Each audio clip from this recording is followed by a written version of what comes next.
to Tea Time, our very first podcast, one of many, hopefully. To introduce myself, I'm Jack. I'm a player of +1, and I've been playing golf for about 10 years. And to my right, we've got... Yeah, I'm Joe. I play off 13, playing golf for 2 years now. I reckon we get straight into it. Get right into it? Yeah. No worries. Well, I think it'd be rude not to start Yeah. with the Solheim Cup. Shall we celebrate a draw? No, we don't want to be like Scotland. Yeah. I think the result that we got in the end was very impressive. Great. Considering 4-0 down after the first session, to come back and get the retention is very good. I mean, we had a hole-in-one. Yeah. Lexi Thompson with the shank. Was it Maguire chipped in, forced her to try and chip in, shanked it. Yeah. 6 yards to start with, 30 yards away after the shank. Yeah, that happened. Hey, look, but the thing is, it's nice to see. Isn't it? On tour, earning millions of dollars. Correct. And we do it as well. It's not only me that does it. Well, exactly. It's there you go. Makes me feel so good about myself. Yeah, I'm sure it does. I think Saganda needs an honourable mention. 4-0, home turf in Spain, and she didn't lose a game. She didn't draw a game. She won all 4 of them. Going 4-0 on home soil in a Solheim Cup. Yeah. That is just... You're talking about that for years, aren't you? Yeah. You're on cloud 9. And you're just... It's hero status for me. 100%. I think if any of the European guys at Ryder Cup this week can go 4-0, then they're laughing. I don't think we've got any Italians, but for anyone to go 4-0 in something as big as that is unbelievable. Is huge. Yeah. Well, I've seen a lot on social media surrounding trying to have it on the same weekend and things like this. Now, I don't agree having it on the same weekend. No. I think have it the week before, but I do think that they should have it at the same course. I like the idea of the same course. Yeah. I don't like the idea of the same weekend. No. It just takes away from the separation of Solheim Cup, 100%. Ryder Cup. They shouldn't be merged in and blended in for the same thing. You know that it's just going to surround the Ryder Cup. Yeah, correct. If they have the Solheim at Marco Simeone and then you've got the Ryder Cup at the same place, which I think is the right idea, but if you have them on the same week, say, for example, I don't think you could do it on the same weekend, purely based on tee times. No. Like, you can't, you think the amount of time they're actually out on the course. I think for us, they're teeing off at maybe 6:30 this weekend on Friday. And if you were to then have the ladies go and do the same thing, you're just not going to have, I don't think you're going to get the right amount of coverage that you want. You're not going to, I just don't think that would work. I would love to see, maybe, I actually was listening to Rick Shields' podcast earlier, and they mentioned about having Monday, Tuesday, Wednesday, Solheim, having the Thursday obviously as a gap, and then Friday, Saturday, Sunday, Ryder Cup. Okay. Now, I like the idea, but the reason I wouldn't have it is just purely, again, I feel like it would be a very similar situation if you had it on the same weekend. Yeah, I agree. But it's the whole point of, it's the whole build up to the competitions for me. Where's the Tuesdays and like Wednesday practice rounds for the guys and girls? Yeah. Where's that coming in? Is it a different course and you don't get that feel of the whole aura, the whole atmosphere of the build up of that competition? Yeah. So you're not getting it because the Solheim is being played before, the Ryder Cup's being played afterwards. Yeah. I don't. Wouldn't you love to see, say for example, the Solheim Cup was at Marco Simeone last weekend? Yeah. Wouldn't you just love to see the European men's team out there watching? They can go and practice when they need to. They can play the course in the evenings or do what they need to do. But just to see them having the photos, them guys celebrating, cheering them on, and almost just not being the player for a few days, being the spectator, being a fan. And I'd love to see that. I think they have to. I think they should test it. I do think they should do that once. It's tough because obviously you've got obviously it's so traditional the way it goes back years, right? It goes back years from the Ryder Cup and then the Solheim. You had the Solheim family that set it up, and I get why they do it so differently. Yeah, but I would just love to see even just once, just to see how it pans out. Yeah, because I feel like for me, if I was spending the money to go out there to Rome to watch it, I'd love to be able to go for a week. Imagine, or just over a week. Imagine going from Friday to the following Sunday. Yeah. You've got the Solheim Cup. Yeah. Then you've got the Monday to Thursday to go do some touristy stuff and go see the Colosseum and all that jazz. And then you've got another then Friday, Saturday, Sunday of Ryder Cup. Yeah. And then fly home. Yeah. What a 10 days that is. Unbelievable. I mean, you need the money for it, for sure. Yeah, you're saving up for 2 years to get there. Oh, yeah, but absolutely. As a golf fan, and as we all are, that would be some of the best 10 days of your life, wouldn't it? To go there and see those two skepticals just playing out the way that they could do, and obviously has done last week with the Solheim, and hopefully this week does with the Ryder Cup. Yeah, I just think it'd be unreal just to have the two. I've read stuff having them conjoined. I wouldn't mind seeing something like that, but not the Ryder Cup. I'd like to have it as a separate competition, like the Dell match play. Yes, turning Dell match play into a mixed match play. Yeah, love to see that. Would be awesome. Love to see. I imagine seeing Charlie Hull and Rory McIlroy together as a pair. Unbelievable. Yeah, it'd be class. All over that. Yeah, for sure. Yeah, I think it's something that, whether it would make a lot of money or not, but it's just more of an entertainment thing. The only issue with it is now some people have mentioned doing this sort of thing, and they like to compare the Ryder Cup and Live together, atmosphere, etc. For me, it's not the same. No, but I'm sure we'll get into that at some point. But it's just not. I just can't compare the two. Yeah. But Ryder Cup this weekend. Yes. Europe versus USA. We haven't lost on home turf in 30 years. 30 years. And the Americans are coming with their hands on the trophy. Yeah. Are they going to defend it in Europe? I think that the players we've got aren't as good on paper as the Americans. Yes. Name-wise. Yeah, name-wise. But then at the same time, I think that the way that a lot of these guys, at Aberg, for example, he turned pro in June. Yeah. And now he's on the Ryder Cup team in September. What, less than 90 days on tour? And he's won his first pro tournament. But you look at how he's played over the last... I know he didn't win the BMW PGA, but 3 days he was in the lead. Yep. I think it's going to be a lot tighter than probably the Americans think it's going to be. Yeah, I agree completely. So if we go through the teams for people that I'm sure everyone knows anyway. Let's have a recap though of... Let's start with Team USA. We'll go Europe first. We're at home. Okay. We want to win. First. Home team first. Okay, fine. So we've got Rory McIlroy. Yes. Shane Lowry. Yes. Matt Fitzpatrick. Yes. Aberg. Højgaard. John Rahm. Yep. Victor Hovland. Yep. You're going to tell me out here. Hatton. Tyrrell Hatton. Rose. Justin Rose. Bob McIntyre. Yep, Bob McIntyre. Did you say... There's two more, I think. Lowry? You say Lowry? I think I said Lowry. Say Fleetwood. Tommy Fleetwood. Yeah.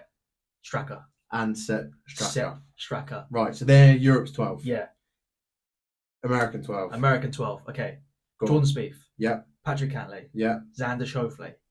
JT. Justin Thomas. Morikawa. Yeah. Harmon. Fowler. Homer. Yeah. Scotty Scheffler. Yeah. Sam Burns. Yeah. Koepka. Yeah. And Wyndham Clark. Brooks Koepka. Let's talk about him for a second. Now, I know you wanted to get on to Brooks Koepka. Tell me your thoughts on Koepka. I think anyone that's watched my TikTok, live, not live, anything like that, I do not think any golfer that plays on the Live Tour should be a part of the Ryder Cup. And I stand firmly with that. Yeah. I do not think for a second Brooks Koepka should be in Italy. Actually, he can be in Italy. He should be as a fan. Yeah. He should not be playing the Ryder Cup. Yeah. I think I've seen a lot of stuff around Justin Thomas shouldn't have been picked, can't believe it's happened. Justin Thomas deserves to be there more than Brooks. Yeah. In my eyes. Okay. You may not agree, No. but I will stand firm that if you've gone off, left the PGA to go and play on Live Tour for all this money, you don't have the passion for golf like people do on the PGA. Like JT, like Spieth. Yeah. I don't like him, but Patrick Reed before was a very passionate guy on the Ryder Cup. Yeah. Brooks can be passionate now, but for me, it's just screams want money, don't care about golf. That's how I see it. So Brooks Koepka shouldn't be there. No matter he can win 4 games out of 4.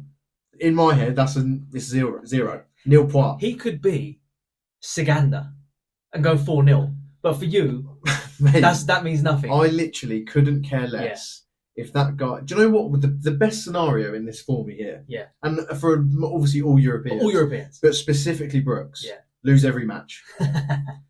Obviously, we want the Americans to lose every match anyway. Of course, it's not going to happen. But as the individual, we're realists. We know that they're going to win some matches. That it's going to happen. There's a good chance they could win the whole thing. We hope not. There's a good chance it happens. Yeah. But they're going to win the whole thing. I do not want Brooks Koepka to have 1 point on that board. Yeah. At all. Yeah. I hope he gets picked for one game. Yeah. Just a singles. No. Or a Saturday afternoon. He has to sit out Friday, sit out Saturday morning, and be the spectator like he should be. Yeah. He shouldn't be there. Yeah. Take all that money that you've got from the Saudis, stay in whatever country they're playing golf in. They played at the bloody London Club. Yeah. We play there. Yeah. Like, we play at the London Club. Orange County National. We played there. I'm not going to go play Sawgrass. We're basically on I'm not paying $700. But the live guy, no, I'm just not having it. Yeah. Do you then agree with, I know your answer, but Garcia, right? Yeah. Trying to obviously get his way back into Donald's thinking or picks of the Ryder Cup, wasn't he? Yeah. So he tried to have a last-ditch attempt of paying off his debts with DP World or DP Tour. Yeah, because he owed what, like 700,000? £700,000. He tried to have a last-minute, grasp, a last-minute scratch around to give the money, pay his debts, and to try and get back into the Ryder Cup thinking. Yeah. I like the fact they've stood firm. Yeah. With their rules and said, nope, you're gone. You're not in it. Yeah. Stay out. I think what they should have done to really rub salt in the wound is gone to live. Okay, fine, pay your debt. You can be in contention. Don't pick him. Yeah. But then why do you think the Americans then pick Brooks? Is it because there's a lack of depth there for him? No. Or is it because he's winning mentality? It's not that. He's a major winner. Correct. He's won on the biggest stages. Yeah. To turn someone away, if you're just looking at golf and looking away from politics, if you're looking at golf, he is one of probably 3 or 4 of the best in the world. Yeah. Do you know what I mean? So in the major tournaments like this as well. In general, I think I'm just shocked that he even went to live in the first place. But all I'm going to say is if he was still on the PGA Tour, he's winning tournaments. For sure. Nothing changes of his ability, the fact he's gone to live. Yeah. It's just a bit sour, as it is across the board. I've tried to watch it. When we went to America last year, we put live on whilst getting ready to play golf and stuff like that. It's just so boring. Yeah. You don't know the teams. Well, I still don't understand the format. No. At all. But you get lost in trying to understand the individual side and the team element side, don't you? I just think they're just trying too hard to be something that they're not. Because for me, I think one thing, like I said earlier on, that they're trying to compare the Ryder Cup to Live. Mm-hmm. I think the difference between it is that Live have got what? Do they have 1 tournament a month or something like that? Yeah. See, this is what I mean. This is how much we dislike 10 tournaments a year? So it increased, didn't it? It started like 8, and then it goes 10, 12, and that's right. Peaks at 12. Okay, so say they play 1 a month. Yeah. Right? And they're trying to compare the Ryder Cup that's once every 2 years to a golfing tour that's once a month. Yeah. It's like Christmas. Yeah. You have it once a year. You enjoy it so much because it's once a year. Yeah. If you had Christmas once every month, you get bored of it in the end. Yeah, you would. Do you know what I mean? Yeah. So I just can't agree at all, and I never will. 1 with Live, or 2 that it's anything like the Ryder Cup. The Ryder Cup is special. It's one of its kind, and I think that it will forever hold strong on what they do. With regards to Sergio, even if he did pay his money, I don't think he still would have been picked anyway. I don't think he's. I don't think he's definitely not playing good enough. No. Has he even won it? He's not won anything on Live, has he? From what I've seen. Again, I literally couldn't. This is how much I despise Live. Yeah. This is going to sound really, really petty. Every Live golfer that I followed on social media, unfollowed them. Not interested. Don't want to see it. Don't care. Yeah. But you would have seen something through golf pages of him winning something. But I've not seen nothing of him. Do you know what? I actually saw. I think it might have been a tweet or maybe a TikTok video or something like that that he posted that felt really sour. It was something along the lines of, I think he was getting into an ice bath or something like that, and it said something about the off season. for me, when I saw that, I thought, you have an off-season every 3 weeks. You don't have an off-season now because the Ryder Cup's on. Yeah. You're just trying to throw it out there that you wanted to be there. You're not doing anything. But, I mean, he wouldn't have been there anyway. No.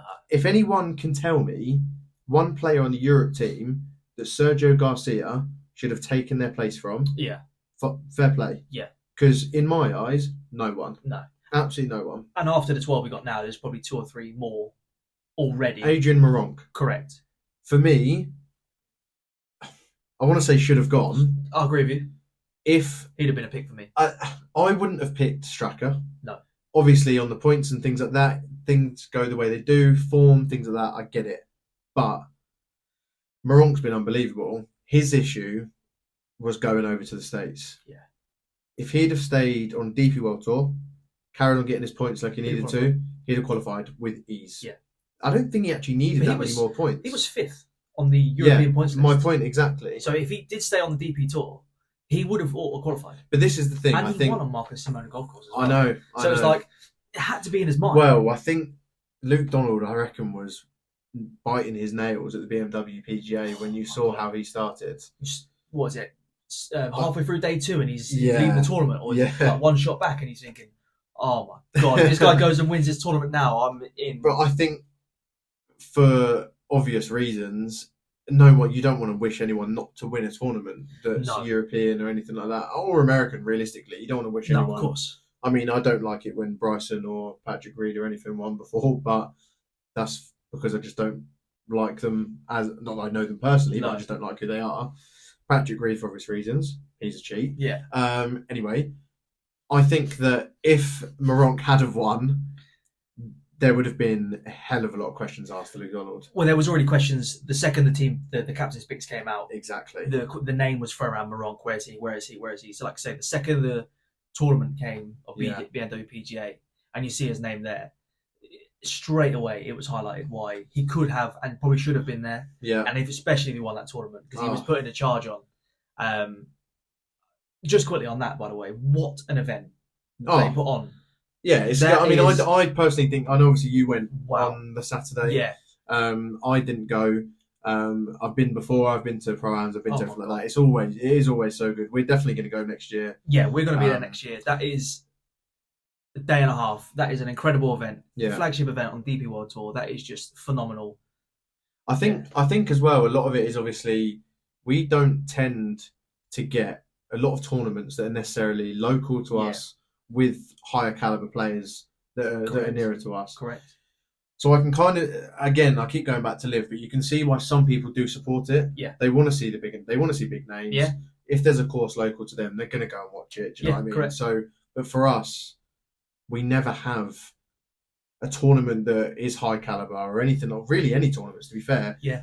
That are within an hour, really. Yeah. I mean, Wentworth's 40 minutes, 35 minutes? Correct. And you go this year, and you've got all 12 of the Ryder Cup team exactly there. Plus you've got all of the big field of the DP World there, and you think, okay, now we see some special players here. What are your thoughts on? I know obviously they're all signed up to the DP World Tour and things like that. They can play whatever tour they want to play. Mm-hmm. What are your thoughts on people like Rory and people like that just being able to turn up when they want, play in these tournaments? Yeah, it's a difficult one because they can pick and choose their calendar of when they do want to and don't want to just turn up as and when they want to on these tournaments. They're just cherry picking the big ones and leaving the little ones out or whatever. Yeah. And it's taking a spot from someone else who can't then play on that tournament, who's given their whole calendar to the DP Tour that year. We say that, but look who won. Well, yeah, correct. But then also he has put his time in on that tour. To be able to then I don't disagree. Earn that opportunity to do it. So it swings and roundabouts for me. Yeah. I feel like there has to be a minimum requirement, which I'm sure there is, that he's doing anyway. Yeah. But I don't think there should be allowed to be so much cherry picking in terms of what they can and can't do. Yeah, yeah. No, but then again, I think we keep coming back to Liv, but that's the reason some of them left. Correct. Yeah. Was because they weren't necessarily able to cherry pick. I think for someone who's such an advocate of the PGA Tour and he loves it so much and he wants to be almost the face of it now that Tiger's kind of obviously not around as much. Yep. He's having to bite his tongue and just get on with what he needs to do. Yeah, for sure. But I mean, I don't blame him. No, I don't blame him at all. I think the money's always great, but they've got enough of it anyway. They don't need no more. These top players, it's always just a nice addition for them. But Rory could play for free for the next 5 years, and he will not struggle whatsoever. Maybe even 10 years, he won't struggle. Wouldn't notice. Stop now, and he'll be absolutely fine. But I really hope, really hope that we see him win the Masters. Yeah. Think he's going to do it? I don't know. I just think that, we've all got that mental block about something on the golf course, or when you've got, I can say the S word again, when you've got the shanks, you stood over a 50-yard pitch shot into the green, you're thinking, this isn't going on the green. No. This is going on the next tee box. Yeah. This is going into the rough or in the water or in the bunker. You're not. Yeah. You just don't have that confidence. And I personally think the moment he overcomes that first round at Augusta and puts a score in, there's a couple under. It doesn't need to be anything, maybe even a level par. Just don't shoot over par. Just doesn't play himself out of it. Which he always does. Yeah. He always does it. And then he always has a charge late Friday, Saturday. I know. And he's like, okay, is he coming back? It's always too many shots just away. But I think that if not the Ryder Cup, the Masters was later on in the season, he'd win it. Yeah. It's so early that players, don't get me wrong, they should always have a bit of momentum about them. They practice every day and do whatever. But where it's so early in the season, I don't think that they have the time to figure out their game at that time. If that makes sense. As much as they would like to. Yeah, so opposed to the Open, that's correct. Towards the end of the season, they know exactly where their game's at. They know what they've been struggling with, what they're not struggling with. You can play as much golf as you like. In the off season, it's not competitive golf. No, it's never the same. No. We can go out and play on a Saturday morning and freely, for me, go shoot a few under par. You go shoot your handicap or whatever, 40 points, something like that, and it'd be like, that was fun. That was easy. Yeah. The moment that scorecard's in your back pocket, game changer. Yeah. Everything's different. Yeah. Putts don't go in. Chips don't go where you want them to.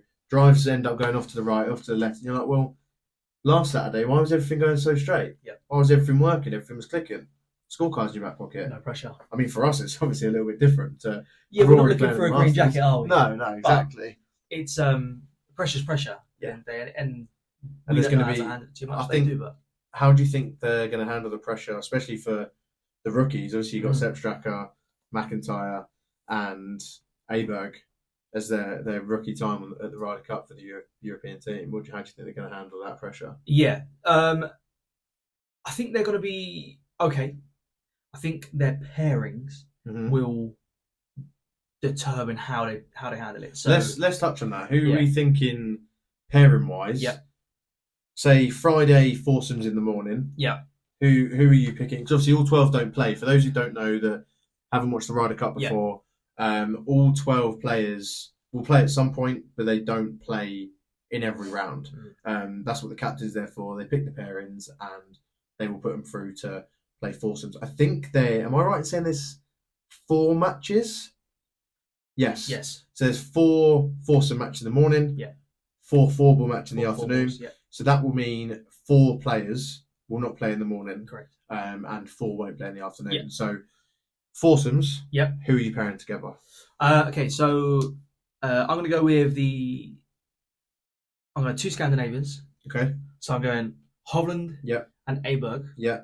I just think Hovland's form at the minute is just phenomenal. Best in the world at the minute. And I feel like he's just going to balance Aberg out. Just imperious ball striker for me, Aberg as well. Yeah. I just like the fact that they're just I like got to balance it. I feel like they've got to balance each other out a little bit. Yeah. McIlroy. Yeah. Obviously, it goes out in that. Yeah. I don't know if I'm going to put him together. I don't know if I'm just going to stick an Irish connection in that. I don't think so. What with Lowry? Yeah, I think I'm going to go. Well, that's difficult. McIlroy and. I don't think it'd be a bad shout, to be honest with you. Yeah, when I was thinking about it the other day, I was thinking, do I stick the Irish boys together? Bit of vibes, bit of energy between them. Yeah. Good friends. Yeah. Like, just kind of bounce off each other, especially in that format as well. They're the sort of people that would. I don't want to say just because they're Irish, but they know each other better. They've spent more time together. They were at the rugby together last weekend. Exactly. I think they probably know each other's game potentially a bit better than others do. So it's probably a wise thing to do. Exactly that. And then I think I'm going to go for Hatton and Rahn. Okay. As a 2. Okay. They play together. 2 potential hotheads. 2 potential hotheads, yes. Yeah. But they're in the Tuesday practice pairings together. They are. So I don't know whether that's a teaser of what Donald's looking at. Who knows? And they play together at BMW PJ? I thought they were in the same group out in maybe Thursday, Friday, Friday as well, maybe. Yeah. But I thought those 2 could be decent together. Okay. Last pairing? My last pairing, Fleetwood and Fitzpatrick. Okay. I like so that. What you've done here is gone the Scandinavians. Yeah. The Irish. Yeah. An English pairing. Yeah. And then John 2 nutcases. And 2 Fruit Loops. 2 Fruit Loops. So I'm hoping are just going to cancel each other out. All I'm saying is no one's losing their head of the Ryder Cup. No, absolutely not drastically anyway. No. I think if anyone's going to, it's either going to be Tyrrell Hatton, Justin Thomas. Yeah, correct. Yeah, it's one of those 2. I think John Rahm's just got so much experience now. It's his 3rd or 4th Ryder Cup, 3rd? Something like that. Yeah. I don't know.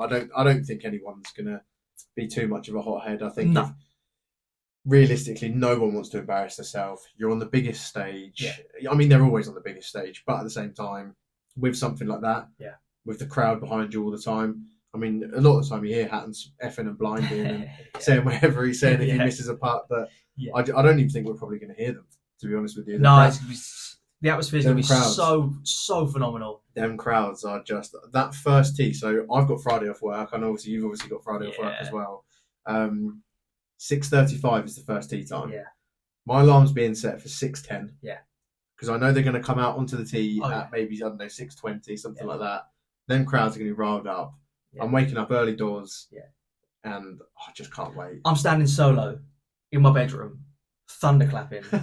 I'm going to look like a nutter. But I'm there. I can't wait. I can't wait. It is going to be. This is just the pinnacle of golf. I think it's just such an amazing. Thing is, regardless of a result, you feel disheartened if you lose. You never like losing. No one likes losing. Of course.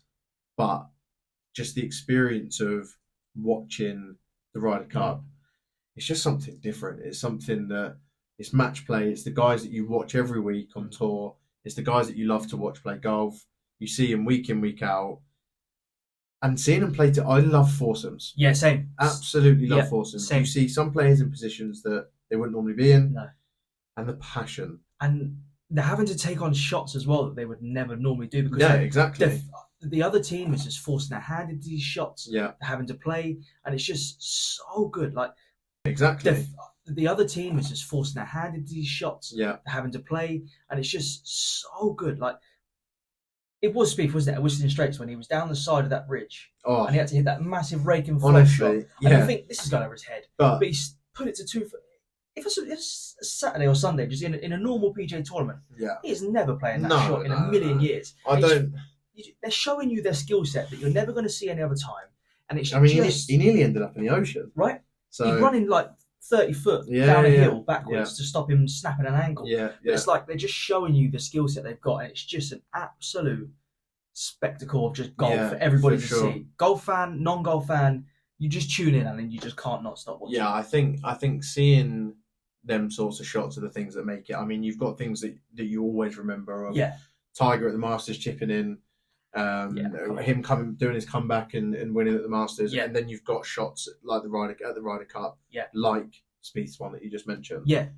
I just don't feel like you ever. I mean, social media won't ever let you forget it anyway. No, for sure. But you're just never going to forget them shots. No. I actually saw something today where they played their practice round. Rory, I can't remember how far the hole was, but it was a par 4. I want to say it was like 290, 300 yards. And apparently, he hit a 5-wood onto the green.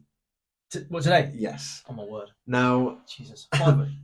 They said it was downwind, but the fact he's hitting a 5-wood, 300 yards, it may even be more. It may have been like 320. I can't remember the yardage, but all I remember is looking at it, seeing it, and thinking, well, I just like swipe past, and I was like, hold on a second, 5. How has he hit a 5-wood that far?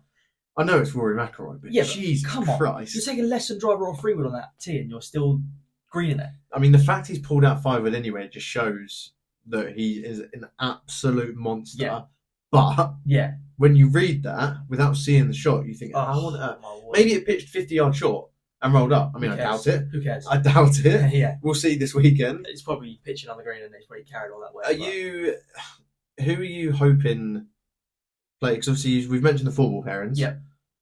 The foursomes, sorry. Yeah. Who are you thinking 4-ball? Are you saying same pairings? Because who have we left out? We've left out McIntyre. So we've left out McIntyre, Stracker, Højgaard, and Justin Rose. Yeah. So explain to me again this format.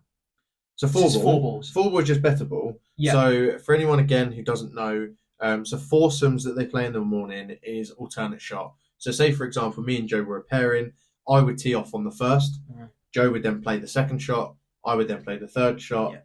It's basically alternate shot. Then Joe would then tee off on the second. So you pick an even or an odd number. Say I was odds.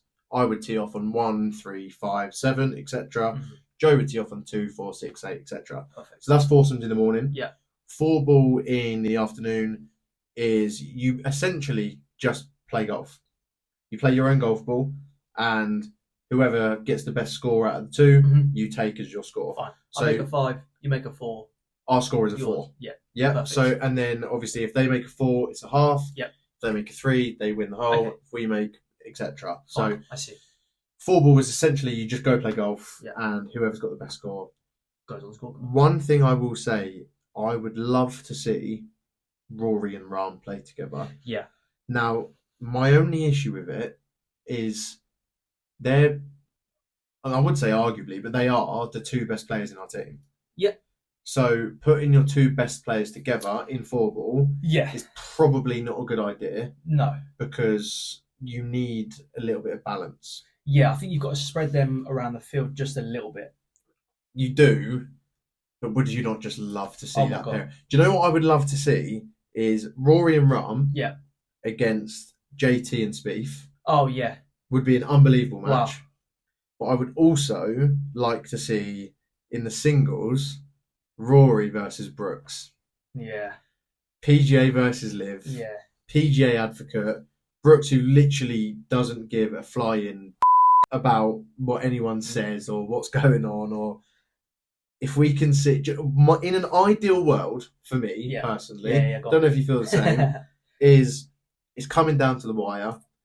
Rory and Brooks are out last. Yeah. It's all square going down the 18th.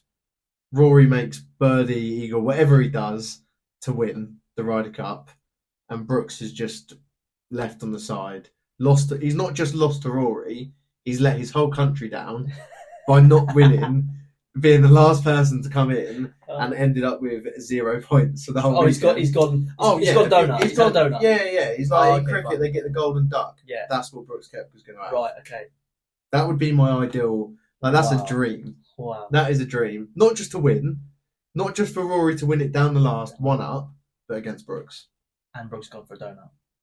I mean, I doubt it. He's an absolute unit. He's a beast. Yeah. He's winning points. But at the same time, no, this weekend's going to be amazing. I think everything about the Ryder Cup is just unreal. I just think one thing I hate is that there's just no more Tiger. Oh my God. Yeah. Wow. He's going to come back. He's never going to be in the Ryder Cup. No. But will we see him again I think, on a PGA circuit? Yeah, I think we will. Yeah. I think he obviously just needs to really cherry pick what rounds he's going to play and everything like that. I'd just love to see him get back out on the course, and I think he'll be captain of the Ryder Cup at some point. Yeah, agree. Because captains, they don't have to necessarily play, right? Not that I know of. Like Laura Davies doesn't play anymore, does she? No, I don't think. I know of. She was a vice captain. Fine. So I don't think I'm not sure 100%, but I don't think that they have to play to be a captain. Okay. I just think they have to be just like involved in the golf scene, one way or another, which Tiger very much is. If he has to play just a minimum amount of events, I think he'll make himself play that minimum amount of events to be able to give himself a chance that's to true. be that captain. Yeah, I don't disagree with that. Who knows? Give it a few years, Charlie will be in the Ryder Cup team, Tiger will captained be by well. Tiger. Do you know what? If Charlie's if Charlie does break through and get to where everyone wants him to get to, and Tiger is going to be the captain of the Ryder Cup team for that year, can he pick him? Of course. I mean, if he's qualified, If he's good enough. if he's qualified, I think he has to go as an automatic qualification, not as a captain's pick. Unless he's a captain's pick and only just missed qualification, and is still playing well enough. Not as he's got 4 points, and he gets taken. I mean, he won a tournament the other day he did, with Tiger on the bag. He did. Tiger walked 18 holes. Yeah. So I did read actually he's hitting balls and he's walking. He's walking golf courses. Yeah, we love it. We love stuff we like to see. We do love to see it. We've gone through the Friday foursomes four ball. Yes. Saturday foursomes four ball. We've obviously spoken about the pairings with 12 points up for grabs in the singles. Yeah. What are we thinking European wise? If we start with Bob McIntyre, he's going out first. Yeah, I think you've got to put. Depends. No, I think mid pack. I think you've got. I think what we've got to do is you've got to put some of the bigger guys out first. Have some of the rookies in the middle, and then bigger guys out the back. You've definitely got to. You've got to get points to the board. Follow up with a few of the big boys, haven't you? Yeah. So I mean, you might even send some experience out first. Maybe looking at your Rose or and your Tommy Fleetwood's out early. Yeah. Maybe then Fitzpatrick, and then you go sort of Højgaard, Aberg. Yeah. Stracker middle. Yeah. And then you go McIntyre. Then you go Rory Rahm, and those boys coming out late, sort of thing. Agree. In that sort of pattern. Yeah. But have you heard envelope rule? Envelope rule. Go on. Heard of this? Don't think so. Fine. Let me just. You've got some notes in there. Okay. I want to read this correct to you. I don't want to get it wrong. Okay. So there's an envelope rule. Right. The singles on the Sunday. Okay. Okay. So let's say a player gets injured. Yeah. Okay. So let's say a Team USA player gets injured, right? Yeah. One player from the opposition team of the injured player. Yeah. Gets paired up against that injured player, and that match gets put down as a half instantly. They don't play the match. Right. Okay. That's during the Ryder Cup. They get injured. Okay. Okay. But that player from each team, one player from each team, gets named. Yeah. And put in an envelope. Yeah. Before the Ryder Cup even starts. Okay. So one of our 12. Yeah. And one of USA's 12. Yeah. Currently, will be sat in an envelope. Right. Listed. Their name will, not them literally. Not going in a little envelope. Their name will be on a bit of card in an envelope listed. Right. As a almost like a dummy match. Okay, so if I'm understanding this correctly, so okay, before I go into that, whose names do you think are in the envelope? Okay, so I do think it could be McIntyre. Okay, for Europe. Or Højgaard.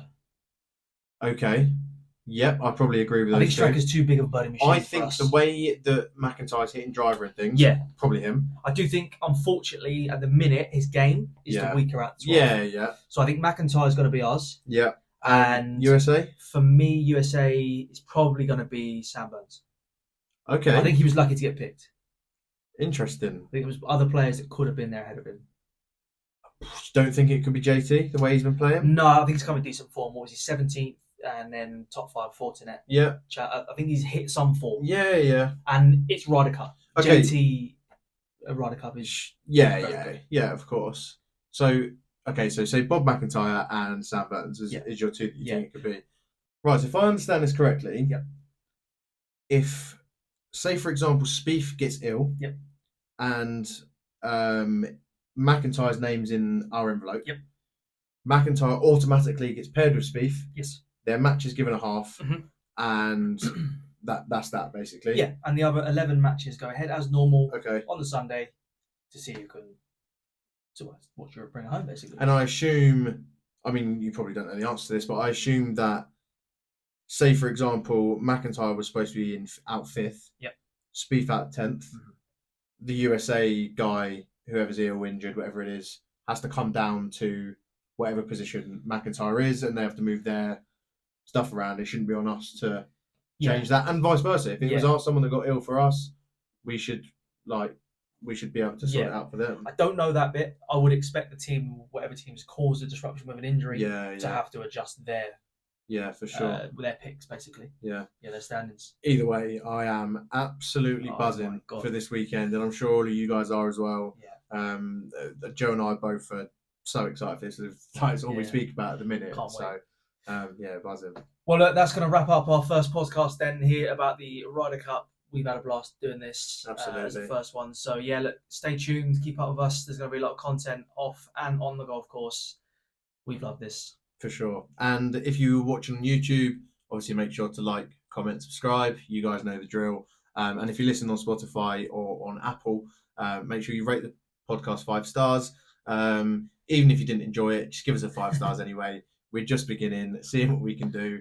And we'll see you guys next time.